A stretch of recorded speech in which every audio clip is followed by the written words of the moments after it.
지금 전 세계적으로 하나님의 무서운 진노가 내려지고 있는 코로나19로 인해서 교회의 모임이 그동안의 모임의 형태에 비하여 매우 독특하게 전 세계적으로 변화된 모임의 형태로 교회가 모이고 있습니다. 오늘 우리 새언약교회도 우리 새언약교회 역사상 최초로 오늘 소위 이른바 차 안에서 비대면 예배, 즉 이런 예배의 형식을 드라이브 인 워십이라고 부른다고 합니다. 따라서 이렇게 예배의 형태가 역사적으로 바뀌고 있는 상황에서 이러한 상황들을 우리가 어떻게 이해해야 하는가, 이런 문제를 성경에 비추어서 정립을 하고 확립해야 할 필요성을 생각하지 아니할 수 없게 되었습니다. 특별히 오늘은 우리 그리스도인들은 왜 반드시 교회를 이루어 또는 교회를 모여야만 하는가, 이에 관해서 상고하고자 합니다. 여러분은 우리가 이렇게 다소 번거롭고 복잡한 방법을 취하면서까지 굳이 왜 이처럼 우리 그리스도인들은 왜 반드시 교회를 이루어야만 하는 것일까? 여러분은 지금 어떤 성경적인 근거하에서 오늘 이처럼 모이신 것인가요? 한번 정직하게 대답해 보시기를 바랍니다. 그냥 다들 이렇게 하니까, 우리 교회니까, 이런 것이 아니라 성경적 어떠한 근거하에서 오늘 이 자리에 이렇게까지 하면서 이렇게 조금이라도, 아니 지금 이 세상의 행정명령에 기준하여 우리는 절대 지금 움직이고 있지 않습니다. 그것이 아니고 하나님의 뜻을 찾아서 그 뜻에 따라 최선의 선택을 지금 한 것입니다. 그리고 최고로 가까이 모여서 지금 예배를 드리고 있습니다. 왜 이렇게 해야 하는가라는 것입니다. 어떤 교회들은 온라인 예배를 통해서 이렇게 가까이 굳이 않고 각각 집에서 이렇게 모이기도 하고 아예 안 모이기도 하고 굉장히 정부에 협조한다는 이유와 근거로 그렇게 하고 있는 것을 보게 됩니다. 썸칫썸칫한 그러한 느낌을 갖곤 또 느끼곤 합니다. 저러한 세력들이 어떠한 상황에서 이보다 더 극한 상황으로 갔을 때 어떤 태도를 취할까?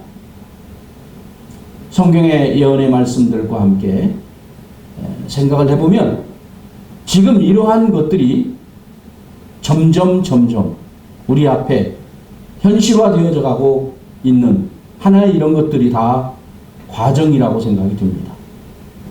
그러기에 더욱 우리 성경을 알고 하나님의 말씀을 천지가 변해도 1.1로 변하지 않는 다 이루어지는 말씀임을 믿고 사는 우리들로서는 이러한 상황들을 통해서 정신을 바짝 더 차리고 이런 계기를 통해 더 주님을 향해 더 가까이 나가는 그런 은혜를 입어야 할 것입니다. 이제 그런 일환의 하나로 오늘 이러한 예배의 형태의 변화, 우리 교회적으로는 최초의 일이고 전 세계적으로 교회가 기존의 예배의 형태를 와 달리 이렇게 완전히 지금 변화되어져 가고 있는 것을 보게 됩니다. 우리는 오늘 어떤 그 목회자로서 대표로서 책임을 회피하기 위하여 또 어떤 고통을 피하기 위해서 비겁하게 이렇게 지금 법망을 피하고자 결코 모인 것이 아닙니다. 지금 이 정도의 예배도 이 정부의 변망에 걸면 걸린다 이런 의견이 있었고 이보다 더 좋은 방법은 없을까라는 몇 사람들의 심도 있는 대화도 있었습니다. 그러나 목회자로서 제가 생각하는데 교회가 무엇이고 왜 교회가 모여야 하는가를 그 본질을 분명하게 가지고 있는 저로서는 지금 이와 같은 방식이 지금 제 수준에서는 최고의 선택이다라는 생각을 해서 제가 단호하게 결론을 내리고 이렇게 했는데도 법에 걸리고 뭐 그래서 제가 어떠한 문제가 생겨 뭐 걸리고 감옥에 가고 그런 정도 이 정도에서 그런다면 내가 책임을 진다. 얼마든지 그런 것을 진다. 그리고 끝까지 나는 할 말을 할 것이다. 우리 기독교를 지금 몇몇 사람에 의해서 굉장히 왜곡되고 있는데 오히려 우리는 우리 기독교가 무엇이고 하나님의 말씀이 어떠한 것인가를 호소할 수 있는 기회가 될 것이다. 절대로 여러분들의 그런 법적인 잣대 정도 안에 우리 주님과 주님의 말씀과 도덕과 윤리가 그렇게 그런 수준이 아니다. 사람을 존중하는 면에서나 생명을 존중히 여기는 면에서나 인간의 그 아름다운 최이상의 세상 나라에서 추구하고 있는 그 도덕과 윤리 그것이 감당할 수 없는 그런 것이 필요가 없는 그러한 정말 완벽한 윤리와 도덕을 우리 기독교회는 가지고 있고 우리 하나님의 말씀은 그것을 가르치고 있다. 그러므로 여러분들이 무서서가 아니며 그런 법망 정도의 수준 아래서 우리가 사는 게 아니고 그것을 훨씬 더 넘어서서 가장 고상한 윤리와 도덕을 요구하고 계시는 분이 우리 하나님이시고 성경이다. 그리고 우리 세원학교이다. 그러므로 지금까지 우리는 이렇게 해왔고 그리하여 우리는 여러분들도 여러분들의 나름의 사회에서 공무원들을 거리 확보를 않고 이렇게 하면서까지 그렇게 하기 위해서 나라를 지키기 위해서 아니냐. 그러듯이 나는 대우주의 하나님 앞에 반드시 이 나라를 위해서 마땅히 취해야 할 사명과 의무가 있는 것이고 그것은 가장 중요한 것은 주님의 어찌하든지 교회를 이루어 그를 경배하는 것이고 그리고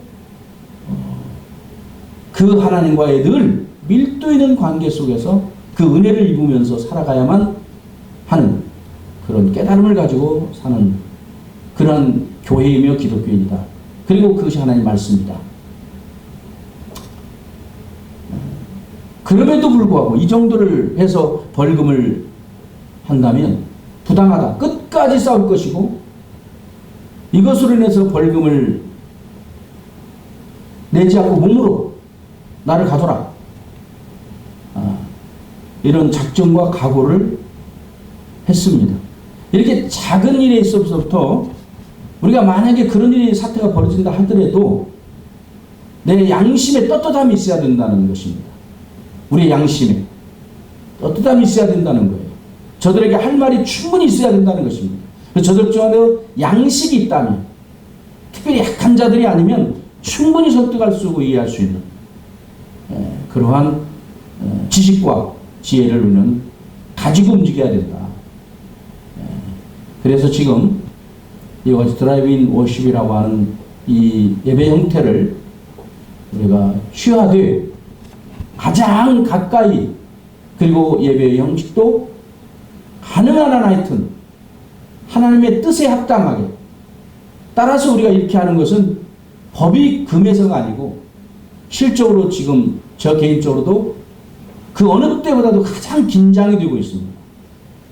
전에까지 사실 저는 이렇게 긴장하지 않았습니다. 이 코로나를. 혹시라도 이 전염이 일어나고 이렇게 하는 것은 첫째가 하나님께서 원하는 게 아닙니다. 이것이. 그렇기 때문에 우리가 하나님의 그 가르쳐 주심과 그 역사하심과 지혜와 지식을 따라 우리가 마땅히 이렇게 지켜야 하기 때문이고, 이런 것들에 대해서 활발하게 일반 행정에서 또 정부에서 조사하고 구체적으로 조사하고 보고해 주는 것은 우리에게 매우 유익이 있습니다. 그건 저는 유익하게 쓰고 있습니다. 하나님께서 우리에게 알려주시는 것으로 저는 받아들이고 있습니다. 그래서 그것을 종합을 해서 하나님께서 무엇을 원하시는가. 그래서 우리는 어떤 광신자들처럼 우리는 절대 안 걸린다는 둥, 뭐 이런 따위가 아니고요. 그건 정상적 신앙이 아닌 것이죠. 모든 지혜와 지식과 모든 일반적인 은총을 다 쓰시는 그런 하나님이심을 우리는 믿습니다. 특별한 은총만 쓰시는 분이 아니고 하나님의 모든 이 세상에 이루어지는 모든 세포 안의 움직임까지도 주님의 역사하심과 주관하심 속에 다 이루어진다고 우리는 믿는 사람들입니다. 그래서 거리를 두고 비대면의 예배는 정당하다, 합당하다. 지금 상태에서 저 정부에서 그런 명령을 해서가 아니고 그것은 도움을 받았지만 그것이 근본이 아니라 하나님의 원하심이 이렇다 해서 우리는 지금 이렇게 모이고 있는 것입니다. 그런데 이것이 이런 상황에서도 우리가 찾자 묻으면 지극히 인간적인 육신적 생각에서 지금 그냥 덩달아 이렇게 할 수도 있는 위험함이 있다는 것입니다. 목숨이 위험하니까 당연히 이렇게 해야지. 이렇게 지극히 인간적인 생생히 살아계신 그 주님의 뜻을 생각하고 그 지식을 따라 하는 것이 아니고 그 성신님의 인도를 따라 하는 게 아니라, 믿음으로 하는 게 아니라 이성 없는 짐승처럼 인간의 본능으로 성신님이 없는 자 같은, 성신님과 상관이 없는, 그것이 육신이잖아요. 고깃덩어리 같은 자거든요. 그런 본능으로 이 시간 이 자리에 혹여라도 여러분들이 있어서는 안 된다는 것입니다. 그래서 이런 부분에 대해서 잘 모른다면 자꾸 질문도 하고 대화도 하고 이렇게 해야 됩니다. 어떤 사람들이 이런 생각을 할 수가 있을 거예요. 이거 믿음이 적은 거 아니냐. 우리 죽을 각오 하고 하나님 앞에 예배를 드리는데, 하나님 지켜주실 것이고 예배를 드리는데 다른 것도 아니고 그냥 죽으면 죽으자 하고 이렇게 예배를 드려야지. 이거 뭔가 비겁하고 야비하기도 하고 이게 신앙이 아니고 이런 거 아니냐. 광신자적인 자들일수록 이런 생각을 할 수가 있을 것입니다. 절대 저희는 정당하게 받아들이지 않습니다. 따라서 여러분들 한번 이 원고로 지금 대신할 수밖에 없고요. 이 신구약 전체 내용 속에서 훑어봐야 할 내용이 있는데 시간 관계상 그럴 수가 전혀 없습니다.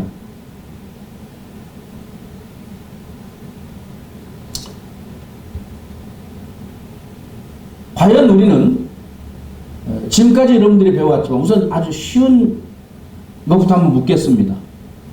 여러분, 우리가 교회로 모이는 이유와 근본적 본질이 무엇입니까? 조금 더 여러분들에게 여러분 자신을 점검하는 데서도 효과 있게 하기 위해서 지금까지 여러분들은 이런 거 다 듣고 배워왔습니다. 그럼에도 불구하고 이것을 명확히 정리하지 못하고 확립하지 못한 이런 것들이 포착이 돼서 이거 정말 다시 한번 이런 부분을 생각하고 또 나누고 하지 않으면 안 되겠다는 생각을 갖게 된 것입니다. 교회로 모이는 본질적 그리고 가장 우선적이고 근본적인 이유가 조금 더 확실하게 두 가지고 제가 문제를 내겠습니다. 두 가지 중에 선택을 한번 해보십시오. 교회로 모이는 것은 교제하기 위해서 모이는 것이다. 서로 얼굴과 얼굴을 맞대고 그렇기 때문에 모여야 한다. 그러니까 모여야 하는 이유가 있다. 여기에 본질적인 이유가 다 필요한 거고 하나는 안 필요하고 이게 아니고 다 필요한 건데 그 중에 근본 뿌리와 같은 그게 뭐냐는 것을 묻는 겁니다. 교제를 해야 하기 때문이다. 또 하나는 모이는 것 자체, 한 자리에 모이는 것 자체가 본질이다. 수없이 가르쳐 왔죠? 배웠죠?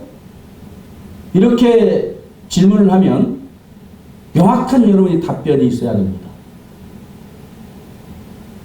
1번 교제가 본질이다. 2번 모이는 것이 본질이다.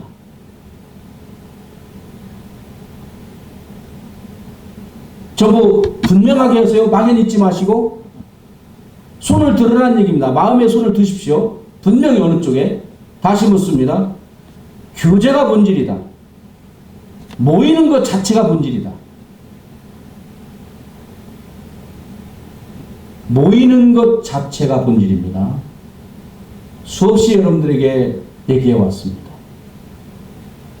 고린도전서 후서를 강의할 때 교회에 대해서 아주 구체적으로 강론한 바가 있습니다. 원고를 여러분들이 모아놨다면 그 원고가 그대로 있습니다. 확인해 보시기를 바랍니다. 그리고 우리가 아주 거의 수시로 우리가 모이는 그 이유는 무엇인지 기도를 통해서도 말씀을 통해서도 수시로 종종 나왔죠. 항상 하나님의 장차 완성될 그 나라를 구현하는 구현 공동체. 하나님의 나라라고 하는 것도 좀 방만할 수 있잖아요. 교회 모임과 관련해서 생각할 때 그것은 다시 말하면 예수님께서 재림하실 때 최후의 심판 때 하나님의 왕국에 그리스도의 왕국에서 이루어지는 나타나 보여지는 그 상황을 그대로 우리가 지금 방불하게 그것을 드러내는 여기에 우리가 교회에 모여야 하는 이유와 목적이 있다. 수도 없이 말씀을 해왔습니다. 그런데 1대1로 딱 질문을 하고 대면을 하면 이게 자신감이 없다든지 아니면 이 포인트가 좀 잘 안 맞는 이것으로 인하여 여러분 여타의 생각들이 다 달라지는 겁니다. 예를 들어 지금 오늘 교회가 이제 제가 이렇게라도 이렇게 와서 이렇게 모여야 된다라는 이쪽으로 제가 쭉 논리를 피는데 여러분들 만약에 교제가 본질이다 이렇게 생각을 한다면 제 말이 잘 이해가 안 될 수 있습니다. 왜냐하면 이렇게 모여봤자 교제가 목적이라고 한다면 어차피 교제 못 하잖아요. 예. 이런 생각이 당연히 들지요. 그러니까 사람은 그 근본이 뭐냐가 결국 거기에 토대에서 모든 논리와 이 생각을 사고를 이렇게 펼쳐나가기 때문에 그 출발점, 그 뿌리, 그게 뭐냐가 그렇게도 중요한 거예요. 그러니까 다른 부분에서 이렇게 겹쳐서 잘 서로 맞는다 해도 전혀 이게 오른손과 왼손이 전혀 다른 손인 것처럼 그러나 이게 교체되는 부분이 있잖아요. 이 교체되는 부분에서 속는다는 말이죠. 이것은 전혀 오른손 왼손이 섞여진 게 아니에요. 이게 섞여진 게 아니에요. 여전히 별도입니다. 근데 이렇게 되면은 크로스 하면 이게 지금 섞어진 줄 알아요. 우리는 흔히 이것이나 왼손이나 오른손이나 이렇게 이 부분에서 그러나 전혀 다른 손입니다. 이런 우리는 속기와 속이기를 잘할 수 있단 말입니다. 본의 아니게 부지불식간에 이 본질에 대한 명확한 깨달음이 없을 때 그런 일이 이루어집니다. 교회는요, 특히 우리 교회 같은 경우 진리를 추구하는 강한 이런 교회는 시시하고 이런 데서 별 문제가 잘 안 생겨요. 이게 자잘한 문제는 생기고 수준이 낮을수록 그런 것 가지고 떠들지, 사실 수준 있는 사람들은 그런 게 아니에요. 이런 민감한 하나님의 뜻을 찾아가는 아주 극한 상황에서 이렇게 벌어질 때 여기서 갈리는 겁니다. 그래서 내내 서로가 충성되고 서로가 평소에 뭐 성도와 목사 간에 또는 부부 간에 자식 부모 간에 형제 간에 뭐 당연히 믿는 사람이고 우리는 같이 믿는 일과 아는 일에 똑같고 이렇게 해왔다가도 이런 아주 민감한, 여기서 이제 때를 죽이는 현상까지 이제 가보십시오. 물리적인 정부에서 막 가차없이 체포해 가고 뭐 죽이기도 하고 강력하게 위해서, 여러분 정부에서 계속 우리 기독교가 이렇게 모여서 막 아무 코로나와 상관없이 막 모인다 하면 이대로 이 법 정도에서 이게 멈출 것 같습니까? 기독교만이 물론 아니지만 이 국민들이요, 이 많은 사람들에게 피해를 끼치는데도 정신없는 짓을 막 계속하면은 강력한 법으로 다스리는 걸 수밖에 없는 거예요. 내가 대통령이라도 그럴 수밖에 없어요. 네.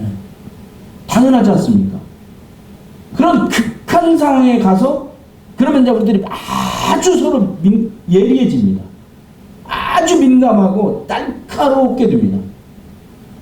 그랬을 때 교회의 본질이 교제냐 모이는 것 자체냐 아무것도 아닌 것 같으죠. 아니라는 겁니다. 여기서 심각한 문제가 생깁니다. 여기서. 그러면 나는 못하겠다. 하나님의 영광이라는 생각을 하는 것이죠. 그게. 예. 그럼 알아서 하십시오. 나는 이거 못하다. 예. 난 하나님의 뜻이 아니라고 생각한다. 이렇게 되는 겁니다. 이게 다 교회사에서, 세계사, 한국사 전부 다 이런 상황이 벌어진 것입니다. 일제 36년 때의 신사참배 문제라든지 이런 상황에서 다 그랬습니다. 그렇게 지냈던 목사들, 교회를 보호한다는 총회, 임원들이 돌아다니면서 이거 뭐 진 것도 아니고 잠시 잠깐인데 좀 잠시 잠깐. 그래서 우리가 모임도 또 매주 모이는데 좀 한 2주면 끝나니까 한 2주는 심지어 안 모여도 되지 않습니까? 이렇게까지도 할 수 있습니다. 하나하나 지금 제가 점검을 안 해서 그러지 있을 수 있는 거예요. 이게. 그 사람은 믿음이 없어서다 뭐 그런 생각을 하는 게 아니에요. 정말 자기 생각에 사랑하고 보호한다는 생각에서 우리 교회인들을 사랑하기 위해서 내 자식, 내 부모, 내 형제 사랑한다는 이유로 그럴 수 있단 말입니다. 그러니까 우리가 평소의 삶에서도 평소에 그런 훈련을 아주 예리하게 항상 우리가 그런 순기적 상황에서 어떻게 할 것이냐, 죽음을 각오하는 이 의식을 가지고 신앙생활을 하고 모든 걸 생각하는 사람과 그냥 그 상황에서 이렇게 움직여 사는 사람과는 차원이 다른 것입니다.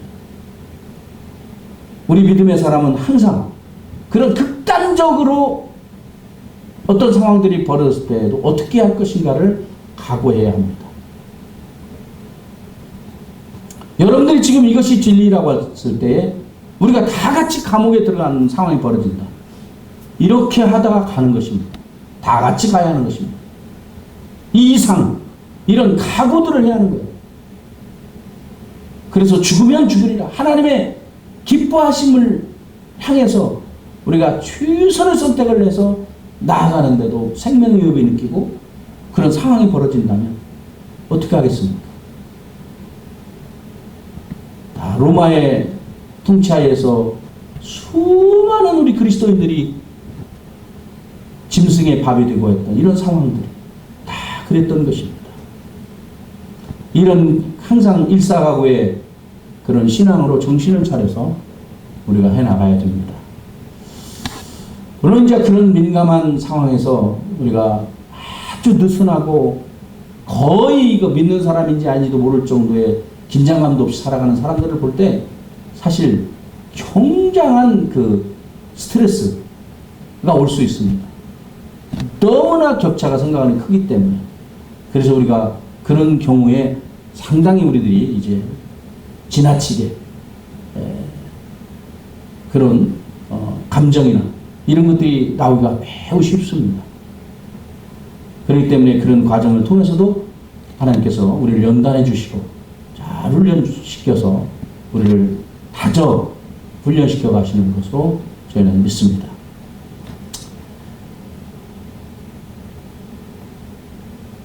먼저 우리들이 왜 모여야 하는가라는 것입니다. 모여야 하는 것인가? 모이는 것이 어떻게 해서 본질인가? 일단 결론을 말씀드리면 교회를 이 땅에서 이루는 반드시 이렇게 이루고 모이고 그래서 한 자리에서 함께 먼저 하나님께 그 다음에가 경배입니다. 교제도 아니에요. 바로가 교제도 아니에요. 예배입니다. 그 다음에 교제입니다. 맞죠? 모여야 예배가 되고 교회로서의 예배 모여야 교제가 되는 것이죠. 그러니까 일반적으로 생각을 해봐도 그게 우선이잖아요. 모이는 것이 우선입니다. 그런데 이제 교제만을 생각하면 오늘날 같은 경우 이런 화상으로도 전부 이렇게 할 수도 있잖아요. 이것이 이제 이런 지금 상황에서 그렇기 때문에 교회들의 심각한 교리의 문제들이 대두될 거라고 봅니다. 알게 모르게 자기도 모를 수 있어요. 생각이 부족한 사람들은 이래도 되네? 깜짝 놀라요. 관습으로 그동안 어떤 계율주의에 빠져가지고 자기도 모르게 당연히 교회에서 모여야 하고 뭐 이렇게 했던 사람들은 이런 상황에서 이건 뭐지? 아마 그런 갈등을 그 영혼이 자기가 알게 모르게 들어가게 돼 있는 거예요. 그 다음에 이제 교회 생활을 좀 어떤 일이 있으면 빠져도 되고 이제 이렇게 이런 현상이 벌어지는 것이죠. 네. 이미 1, 2, 3, 4부 예배 드리고 지금 이러고 있는 상황에서 여러분 제가 그 1, 2, 3, 4부 이런 식으로 예배 드리는 것에 대해서도 본질적으로 교회가 뭔지를 그 교회의 본질을 모르기 때문이다라고 누누이 말씀을 드렸습니다. 이런 것들을 확고하게 잘 여러분이 정립하셔야 돼요. 그 왜 그렇게 말하는가? 그래서 제가 우리 교회가 적으니까 아니다고 그렇게 말씀을 드렸습니다. 따라서 이것부터 여러분 잘 잡아보세요. 오늘날 몇천 명, 몇만 명이 어떻게 이룰 수 있습니까? 그 교회 아닙니다. 자연히 답이 나오잖아요. 정상적 교회로 이름과 예배와 교통이 이루어집니까? 한 자리에서 남녀노소 할 것 없이 한 자리에서 하나님께 예배하는 이것은 상황적으로 지금 역사적 상황적으로 이게 불가능합니다. 예수님이 재림하셨을 때는 예수님께서 목회자이시고 예수님께서 왕이시기 때문에 전 아담 때부터 주님 오시도록까지 인간이 다 모여도 모두가 소통할 수 있고 그 다음에 우리들의 형태도 다 지금과는 완전히 달라지기 때문에 아무런 상관없이 소통할 수 있습니다. 그러나 지금 이 육신을 믿고 역사적 이런 한계 안에서의 하나님 나라를 이루어가는 데 있어서는 절대로 불가능한 것입니다. 이런 것들이 이렇게 전부 정리될 수 있는 거예요. 이것을 본질을 잡으면. 근데 예배드림을 본질로 알고 있기 때문에 예배드림을 와서 예배만 드리고 가라는 거죠. 이렇게 되고 있는 겁니다. 본질이 예배이기 때문에. 교제도 아니에요. 그들은 교제도 아니에요. 예배지. 예배만 드리고 가라는 거예요.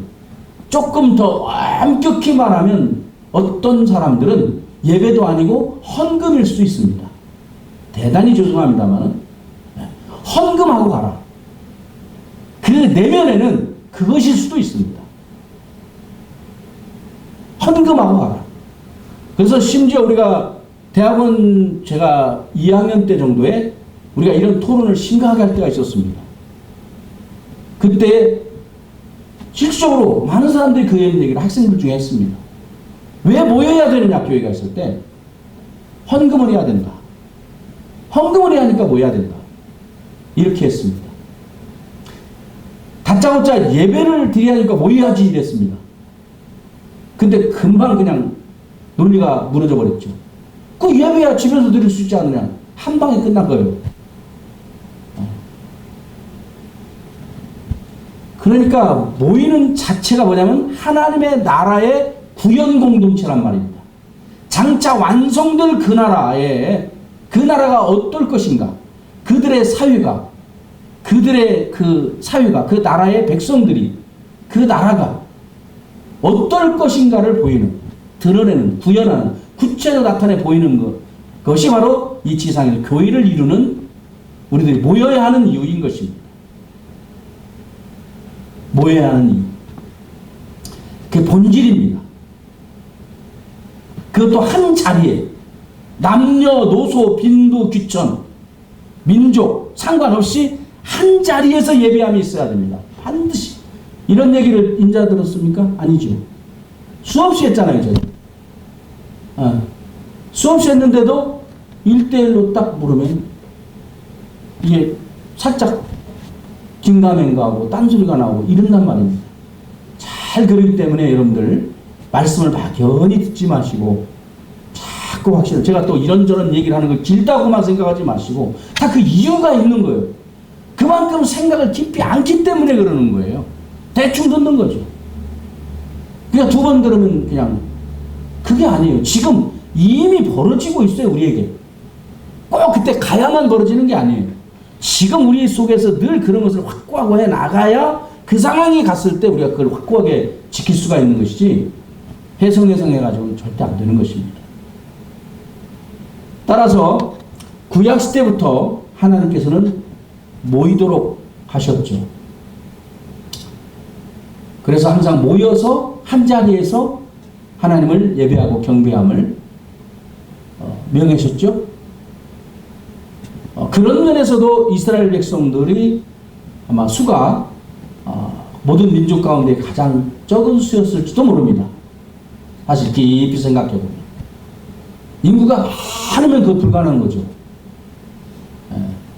그 다음에 이제 때가 되면 성막, 회막, 성소, 성전 이런 이름으로 여러분 잘 아시다시피 제가 지금 성경 구절들을 상당히 찾아서 나열을 해놨습니다.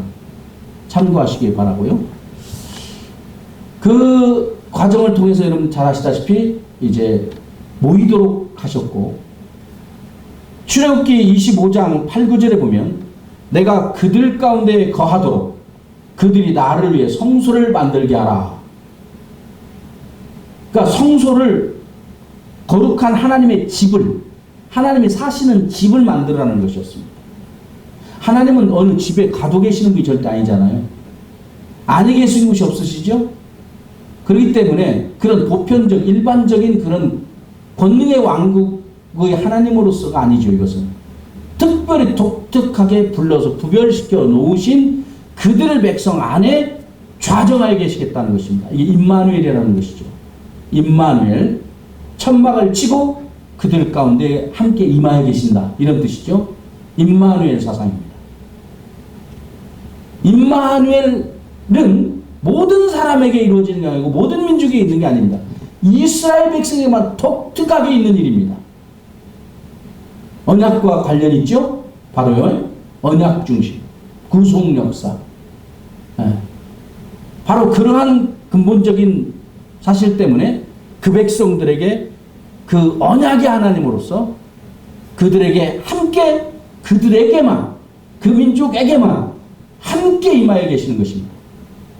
일반적으로 모든 사람에게 함께, 악마에게도 함께하는 하나님, 그것이 아닙니다. 거룩한 투별된 그런 하나님으로서, 그래서 내가 그들 가운데 거하도록, 즉 이스라엘 백성들을 안위를 말합니다. 거하도록 그들이 나를 위해 성소를 만들게 하라. 이때 그들이 친히, 그분이 거하시는 집을 그들의 손을 빌어 하나님께 직접 하실 수도 있는데 빌어서 짓도록 하셨습니다. 물론 그 짓는 모든 양식들은 하나님께 다 가르쳐 주신 대로였습니다. 하나하나 도구까지도, 제사장의 의복까지도 모든 것이 하나님께 전부 다 계시해 주셨습니다. 그것을 그대로 따라 그 백성들의 손으로 친히 지은 그 집에 우리 하나님은 그 시대, 옛시대에는 그렇게 거하기를 원하셨습니다. 여기서 한 가지는 뭐예요? 그들 가운데 거하도록. 거기에 거하, 살 것자지요? 살겠단 말입니다. 거기에 임하여 살겠다. 내가 그들과 함께 살겠다. 그래서 그들을 친히 그들 안에서 살면서 내가 그들을 아버지처럼, 한 가족의 아버지처럼 그들을 다 양육하고 인도하고 다 그렇게 하겠다. 그 목적으로 임하시겠다는 것입니다. 성경 전체적인 내용을 볼 때 우리는 그동안 배웠죠. 성소하면 하나님께서 거하시는 집입니다. 거기에 거하시는 곳, 그리고 그래서 하나님을 만나려면 거기 가야만 합니다. 만나는 곳이죠. 그 다음에 하나님 앞에 만나려면 먼저 죄가 없어야 됩니다. 해결돼야 됩니다. 그걸 가지고는 만날 수가 없습니다. 그렇죠? 만나는 곳, 죄 사함을 얻는 곳, 그 다음에 그분의 계시를 듣는 곳. 성전의 큰 특성이죠. 성소, 성전, 하나님의 집. 이렇게 쭉 오다가 이스라엘 백성들이 정착했던 그때에 솔로몬에 와서 성전을 이제 고착된, 움직이는 그 이전에는 천막으로 짓도록 하셨지만 거기서는 이제 성전을 지어 거하시게 됐습니다. 마침내 때가 되면 이제 이 모든 것들은 이제 주 예수 그리스도 안에서 성취되어지는 것이죠. 그래서 요한복음 2장에 가면은 19절 이하에 성전을 헐라고 말씀하시죠. 그 성전을 3일 만에 세우리라. 모든 아직도 그 어둠에서 벗어나지 못한 제자들과 모든 사람들은 그게 무슨 말인지를 몰랐었다고 말씀했습니다. 마침내 주님이 죽고 부활하신 후에야 그때서 그들이 그것이 무슨 말씀인지를 이해했다. 이렇게 요한 사도는 친히 그렇게 주석을 달아 주었습니다. 그 다음에 이제 서신서에서 고린도 전후서로 와보면 너희가 하나님의 성령이 거하시는 주 그리스도의 영이신 주 되시고 그리스도 그분의 영이신 그분이 임하여 거하시는 전인 줄을 알지 못하느냐. 그래서 주 예수 그리스도를 머리로 하여 그의 몸으로 삼으신 이 지상의 교회, 그리스도인들, 이들까지를 포함해서 주님의 한 몸으로 이렇게 그림 언어로 말씀하시고 바로 그 그리스도가 그 안에 교회가 속해 있죠. 그 백성들이 그 그리스도가 성전이다. 그리고 그 그리스도인들이 성전이 그 몸이니까요. 그분의 성전이라고 이렇게 말씀을 하셨죠. 그리고 신약에 보면 모든 갈라디아, 고린도 전후서 모든 이 에베소 교회 전부 데살로니가 전후 이런 모든 내용들을 보면 교회에게 문안하라. 교회에게 편지한다. 교회 수도 없이 나오죠. 교회. 그리고 그 교회에서 문제가 일어났을 때 그걸 처리하는 방식.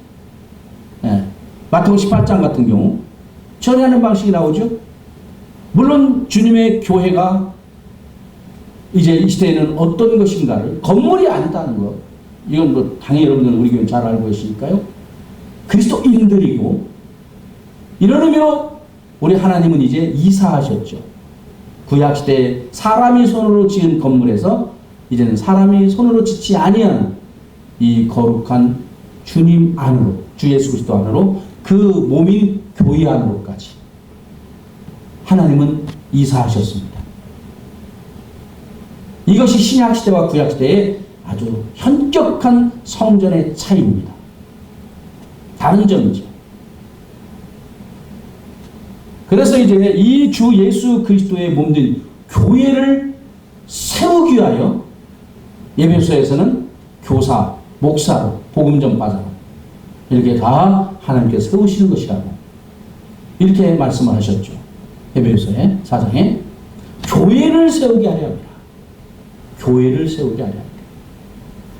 그 다음에 에베소에 보면은 2장에 보면은 이제 유대인이나 이방인 할 것 없이 헬라인 할 것 없이 구약시대는 이제 유대인이라는 이름하에 율법 아래에서만 그들과 함께 하셨지만은 이제는 주 예수 그리스도 안에 있으면 유대인이나 헬라인 할 것 없이 다 주님의 몸으로 삼으시고 성전으로 삼으셨기 때문에 함께 성전을 이루어가는 것이다. 이렇게 말씀했죠.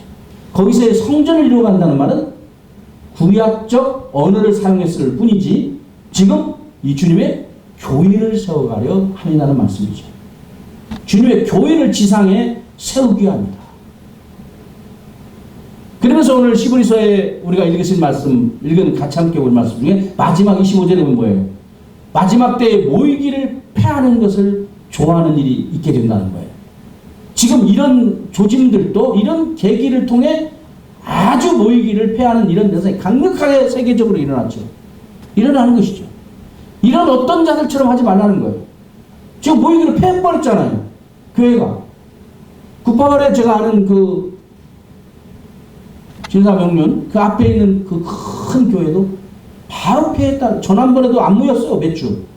이번에도 바로 폐했다고 그러더라고요. 이 짓을 합니다. 네. 마지막 때는 이런 일이 막 벌어질 거예요. 전 세계적으로. 지금 이미 다 시작되고 있는 거예요. 이런 자들까지 너희는 하지 말라고 그랬죠. 이런 자들처럼 하지 말고 모이기를 힘쓰라고 말씀을 하셨죠.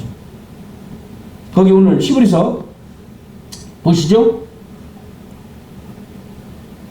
마지막 25절만이라도 함께 보시기 바랍니다.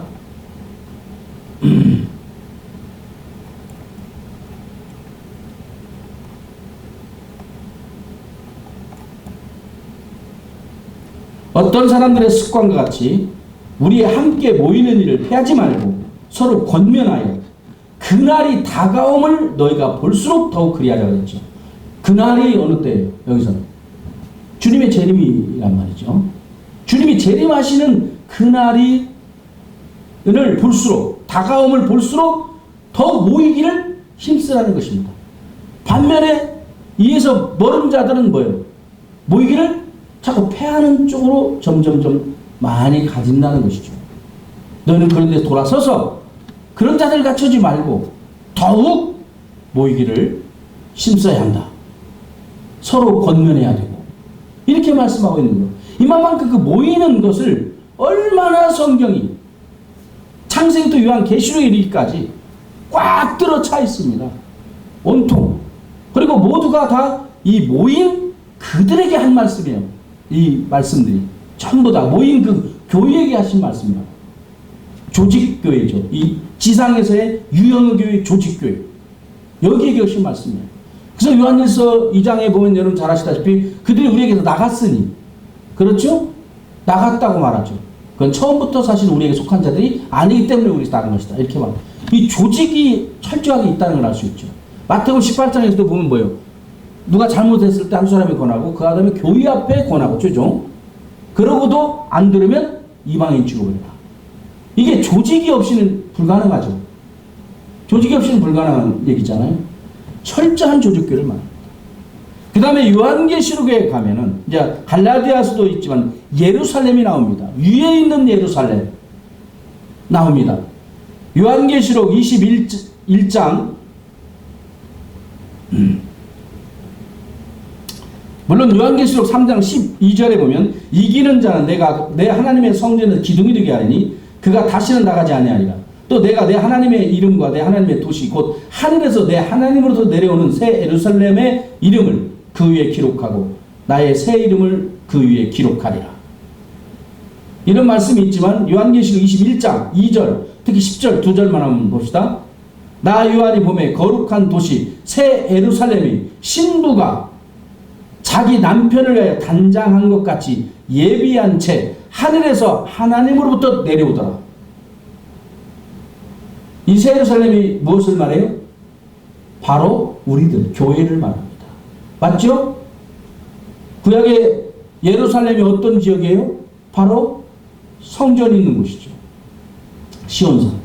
성전을 핵심으로 말하는 거예요. 지금 이스라엘이 실질적으로는 수도가 이중성을 가지고 있죠. 예루살렘이 수도죠. 이스라엘 내부에는.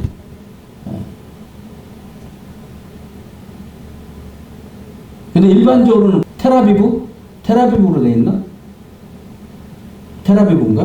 뭐 그렇게 돼 있어요. 하여튼 일반적으로. 근데 실질적으로 예루살렘입니다. 그들 내부에는 예루살렘을 수도로 알고 그렇게 모든 것이 이루어지고 있습니다.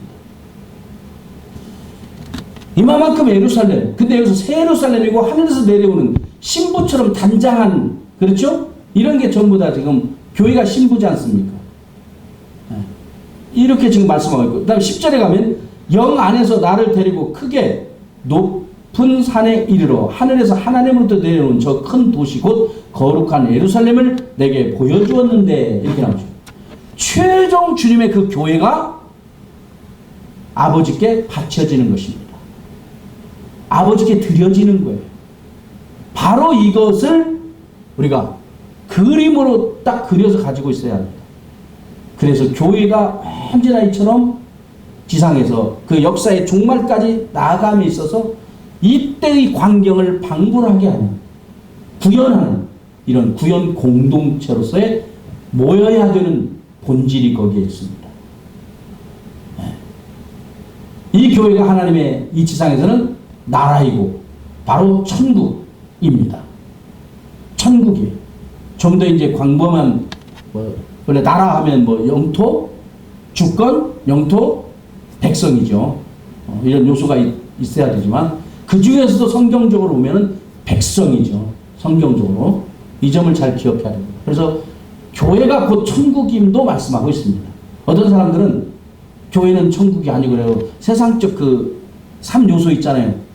나라가 성립되려면 3가지 요소, 그 틀에다가 막 자꾸 설명을 가하는 학자가 있죠.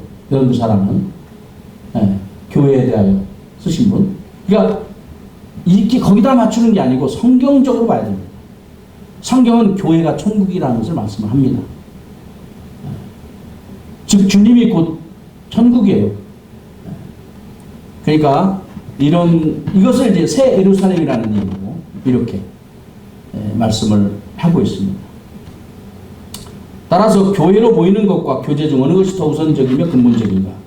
그리고 그 근거와 이유는 무엇인가? 오늘 우리 이런 상황에서도 굳이 이렇게까지라도 이렇게까지 모여서까지 이렇게 예배하는 이 이유가 무엇인가? 이 목적이 무엇인가? 이것을 여러분이 깊이 새기면서 언제까지 될지는 모르지만 앞으로도 제가 보건대 더 이 전염병은 더 강력한 전염병, 이미 필리핀 쪽에서 지금 코로나의 10배가 넘는 그런 바이러스가 출현을 했다고 했잖아요. 앞으로도 더 엄청난 강력한 이런 전염병이 유행할 것 성경이 예언을 했습니다. 그렇다면 앞으로도 우리는 이런 상황들이 또 계속 반복적으로 있을 것입니다. 여기에 따라서 우리는 미리미리 또 대비도 하고, 이것이 이 하나님을 믿는 자들로서 마땅한 지식을 가진 자들의 태도이고 바로 하나님을 믿는 사람들의 태도이라고 보는 것입니다. 그래서 잘 이런 것들을 똑바로 알고 나가는 것과 모르고 나가는 것은 큰 차이가 있는 것입니다. 오늘 이 점을 이렇게 대략으로라도 시간에 좀 전체적인 맥을 잡으면서 줄거리를 여러분들 좀 말씀을 드렸습니다. 기도드리겠습니다. 주님 감사합니다. 오늘 우리가 이 땅에서 왜 교회를 이루어야 하는가? 그리고 이렇게 대면할 수 없는 상황에 현실적으로 이르렀음에도 불구하고 이렇게까지라도 하면서까지 왜 이렇게 꼭 가까이 가장 최선의 선택을 하면서까지 이렇게 모여야 하고 예배해야 하는가? 이 중대성, 이 본질, 하나님의 크신 세우신 뜻과 경륜 안에서 이런 사실을 살펴보고자 했습니다. 주님 저희를 도우시고 저희 각 사람에게 은혜 내려주시고 주장하여 주시고 각성시켜 주셔서 이 영원하신 진리의 말씀들을 굳게 붙잡고 우리 삶을 돌아보게 하시고, 특별히 교회를 이룸에 있어서 이 본질을 굳게 붙잡고 나아갈 수 있는 저희들이 되게 하여 주시옵소서. 이 모이는 자체가 모든 교회를 이루는 자의 가장 근본적인 것이고 이것이 본질이라는 사실을 깊이 깨닫게 하여 주시옵소서. 그래야 모이를 힘쓸 줄 아는 절대적 필요성과 중대성을 실현할 줄 아는 우리 세연학교의 모든 교우들이 되게 하여 주시옵소서. 우리 주 예수 그리스도의 이름으로 감사하며 기도 올려옵나이다. 아멘.